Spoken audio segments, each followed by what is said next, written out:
Hello friends, welcome back to my channel. এই পুজোর শেষ মানেই কিন্তু হালকা একটা শীতের আমেজ রয়েই যায়। এই হেমন্তে ফ্যান চালালেও কিন্তু খারাপ লাগে না, কিন্তু মাঝে মধ্যে গায়ে একটা শিরশিরানি ভাব তো থাকেই। এই মরশুমে সবচেয়ে বড় সমস্যা হলো সর্দি, কাশি, গলা ব্যথা, নাক বন্ধ, এইসব সমস্যা থেকে যায়। এইসব সমস্যা থেকে ঘরোয়া উপায়ে কীভাবে রেহাই পাওয়া যায় সেই বিষয়ে আজকে আমার ভিডিওটা। প্রথমেই বলবো, ঘরোয়া টোটকা হিসাবে তোমরা কিন্তু ঘরেই বানিয়ে ফেলতে পারো বেসনকার শিরা। তার জন্য তোমাদের লাগবে বেসন, দুধ, ঘি, হলুদ আর গোলমরিচ। এর সাথে তোমরা কিন্তু আদাও মিশিয়ে নিতে পারো।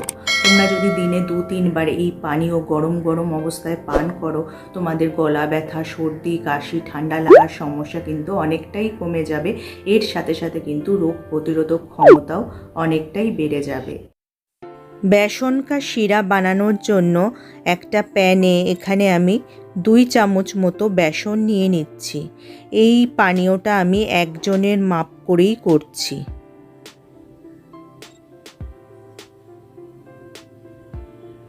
এবার এখানে আমি 2 টেবিল স্পুন মতো ঘি নিয়ে নিচ্ছি।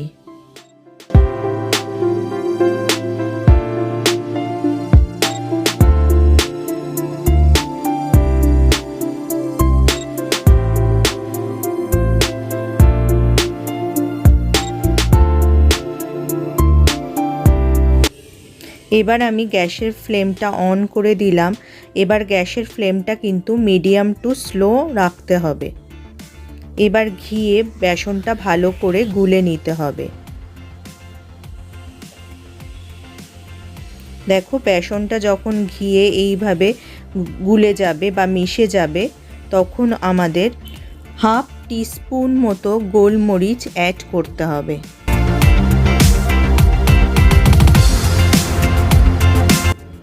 এবার এটাকে খুব ভালো করে মিশিয়ে নেব।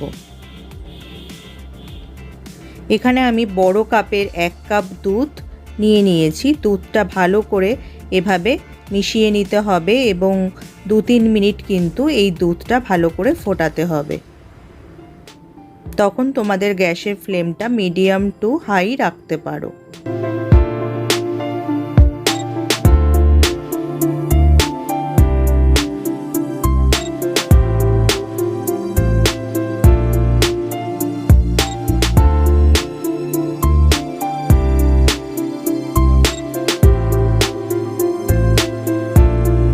এখানে আমি 1 স্লাইস মতো কাঁচা হলুদ নিয়েছিলাম। এটা একটু থেতো করে এতে মিশিয়ে দিলাম।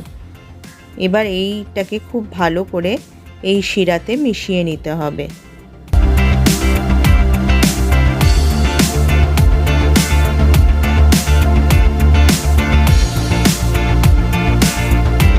দেখো, এখানে আমি 1 টিস্পুন মতো চিনি অ্যাড করে দিলাম।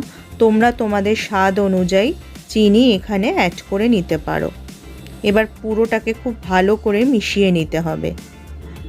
দেখো, এর কনসিস্টেন্সি কিন্তু এরকম হবে।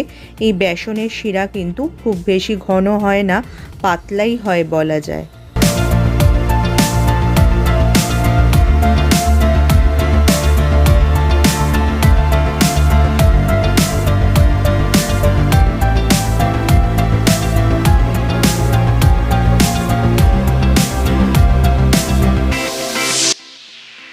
এটা যদি তোমরা গরম গরম পান করো, তোমাদের গলা, নাক বন্ধ এবং গলায় যে একটা অস্বস্তি, খুসখুস ভাব থাকে, সেগুলো কিন্তু কমে যাবে এবং তোমরা আরাম পাবে।